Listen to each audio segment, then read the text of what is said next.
Hi again, I'm very happy that you're joining me on another making of video. As you can see on the title, and also if you have already listened to the postcard, watched and listened to the postcard of this week, it is around Mujer de los negros, ojos. It is a romanza that is part of the wonderful zarzuela El huésped del sevillano by Maestro Guerrero. And there is a couple of changes that I need. This time we're not following the exactly same order as we have done in the past because there are a couple of things that I need to clarify you before. Well, first things first. I expect to have some or a little more background noise, given that, as you may realize, I am not using the headset that I usually wear. I am using another mic. However, since and as you may be aware, I am recording it on May 11th, 2021, sorry. That's just ahead in the future. And it's starting to get warmer. The days are hotter here. So it's kind of difficult to record in an enclosed room without even having a fan. So I have a fan on, and there is a little more background noise, the electronic noise from my laptop. So there, as I was just sharing there might just be some more background than in previous recordings. But this is I needed to do that because, as I was also telling you, there are a couple of things that I'm going to be sharing a little differently.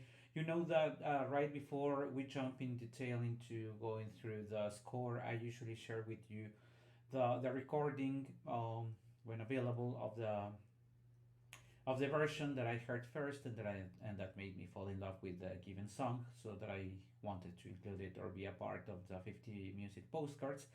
However, even though I have very clear in my mind what the recording is and who the singer is, I'm afraid I won't be able to share, and the reason is very simple. Um, I bought this CD that I am about to share, I believe, I don't know, maybe some 20 years ago. I don't know, many years ago. And so I heard it. The CD that I am about to share is a CD that Plácido Domingo recorded a good number of years also. And that's what I am sharing right now.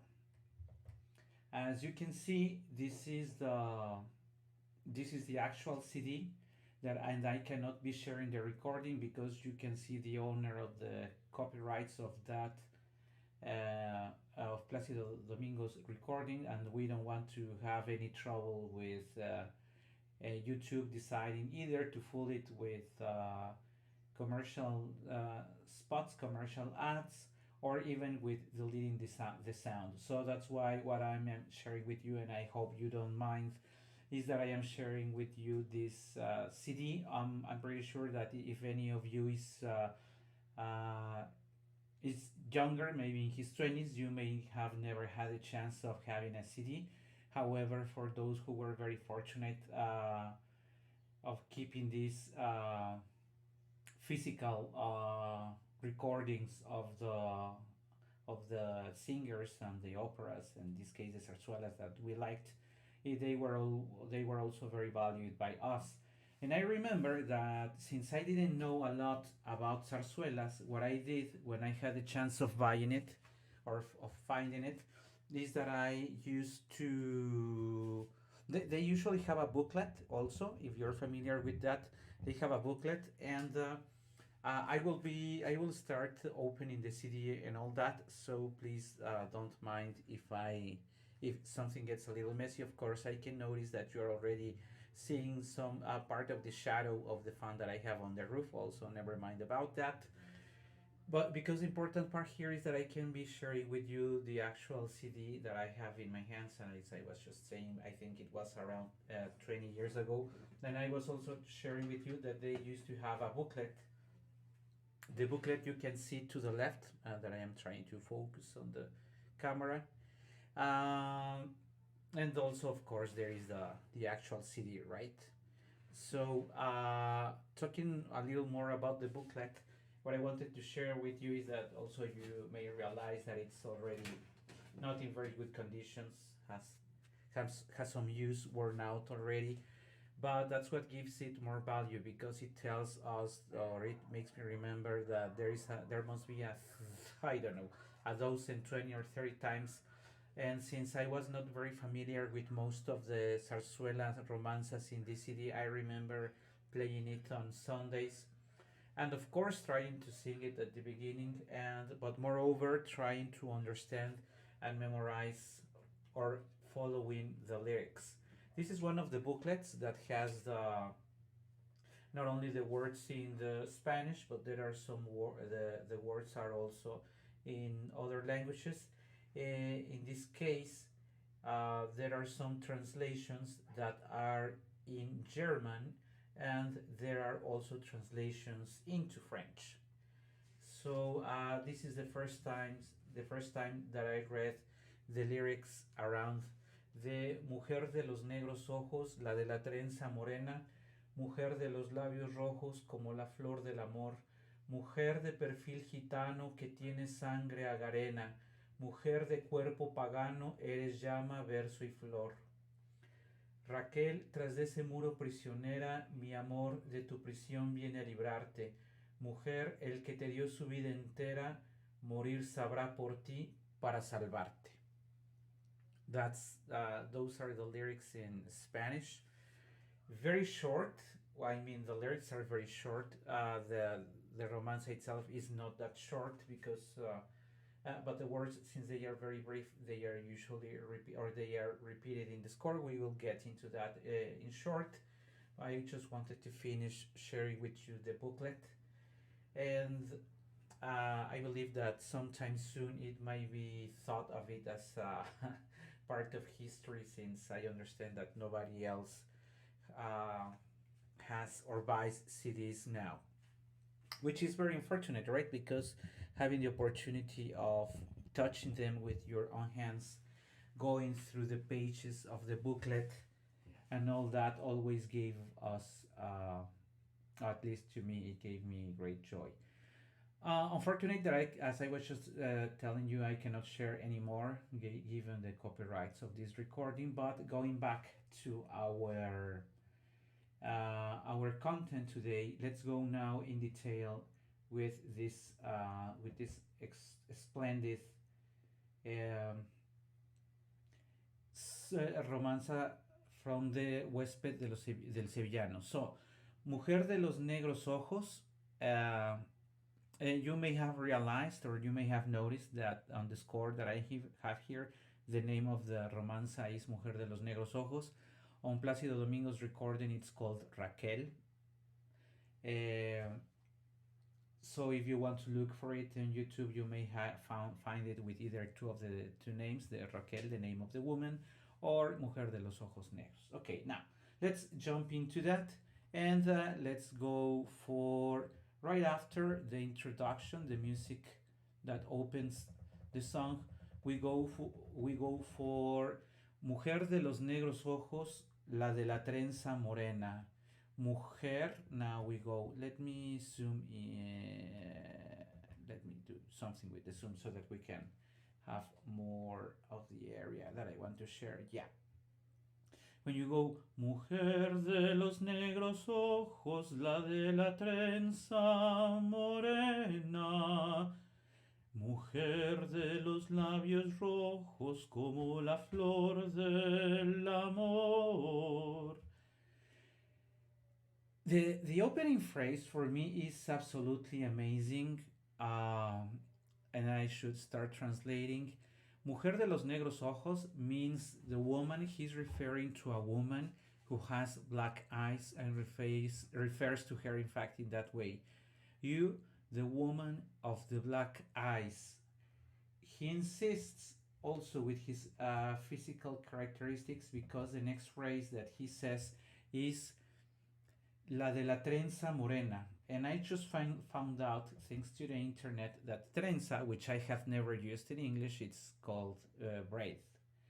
So you know this way, this thing that women, well, not only women, also men, but mainly women do with their long hair when they put it to into a braided. It's very, if you can picture a Spanish woman with that black long hair and having a beautiful braid on it. That's exactly what the song is about. You, the woman of the black eyes and the braid. And I will say a black braid, also referring to the color of the braid. However, morena, in fact, refers to the brown tone of the skin. However, morena in this case, the hair cannot be like the skin, so it's better to translate it as black again. So we have a beautiful woman with black eyes and a black braid. Also, she's a woman, as we can see here, mujer de los labios rojos como la flor del amor. You, the woman with the red lips, just like the flower of love.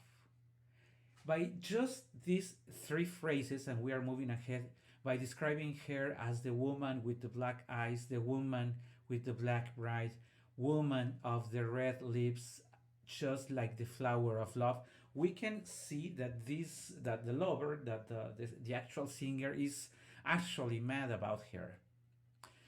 So and that gives us somehow the spirit of the song.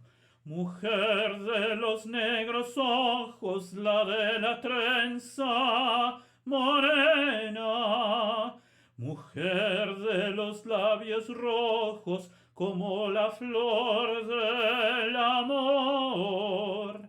You see, it's like he's fully not only in love, but he really admires la physique. How do we say that in English? The person herself. Now he goes ahead and says, mujer de perfil gitano, which refers to like she's a woman that has her physical characteristics tell that she's a gypsy woman. Que tiene sangre agarena refers to to a type of blood, also making reference to her ethnical origins. So imagine a beautiful type of gypsy woman with red lips, black eyes, and long black braid. After that, after the description of her gypsy appearance, he goes now, you see, forte and ralentando. Mujer de cuerpo pagano, eres llama, verso y flor. You, woman. When he says cuerpo pagano, that expression in fact refers to a body that has a strong sex, I will say sex appeal, but whose sexual appearance attraction is so strong.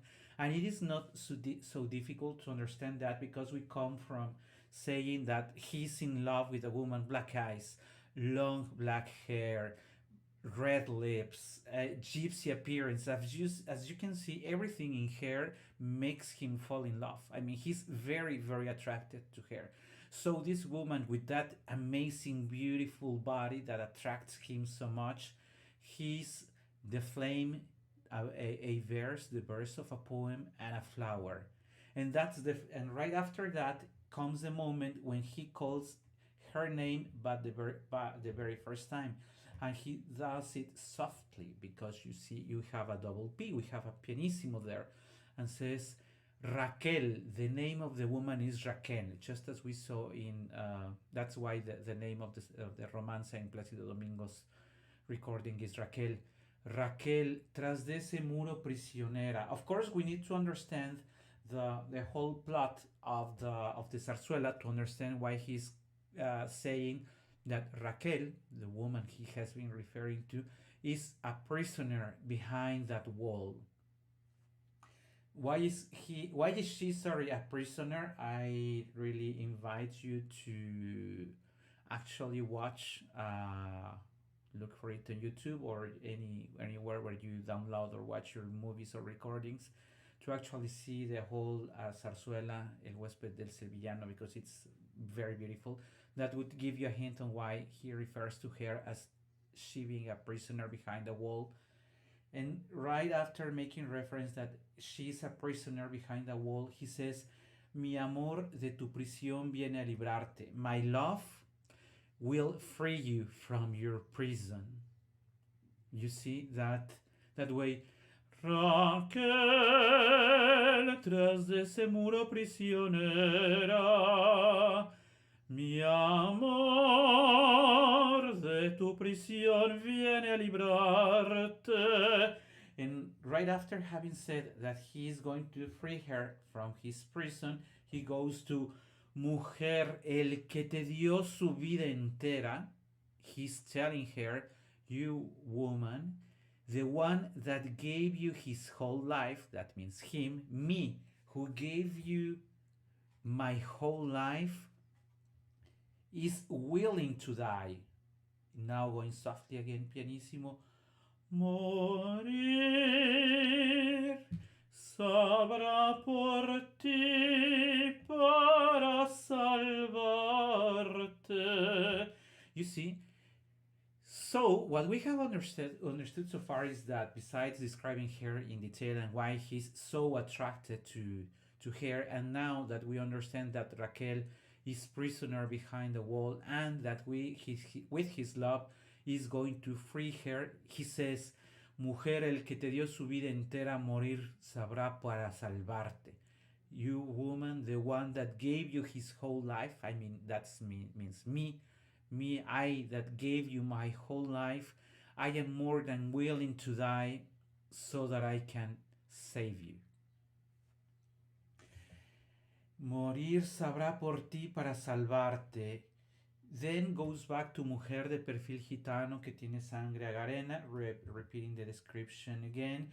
Mujer de cuerpo pagano, eres llama, verso y flor. You know that he feels so attracted to her body, and it raps a little with more volume on the voice, because now we are in forte, and says, Raquel, tras de ese muro prisionera, mi amor de tu prisión viene a librarte. Insists again that she's a prisoner and that he will actually free her, and goes again for Mujer, el que te dio la vida entera, morir sabrá para librarte. You, the one who gave you his whole life, is more than willing, is decided to die to set you free. And that's how the song actually ends, with a high note, with it has some parts that are very high, on the high register of the voice, and there are some challenges vocally speaking, but I think it is a song that falls very well within the range of a tenor. Personally, before I wrap it up, because we are about to reach the 20 minutes limit that I usually set for these videos, I would like to say that we need to thank Plácido Domingo for keeping the zarzuela alive. I mean, I know, or I understand, he's not the only tenor who has done so. We also have to thank José Carreras. We need to thank Alfredo Kraus. We need to thank Montserrat Caballé and some other singers more recently, but if it had not been for the huge effort that all these singers have put in keeping the zarzuela alive, we would have never had a chance of listen, at least in recent times, we wouldn't be able to listen to these amazingly beautiful songs. I want to thank you for joining me again, and I hope to see you in the next making of video very, very soon. Thanks, everyone.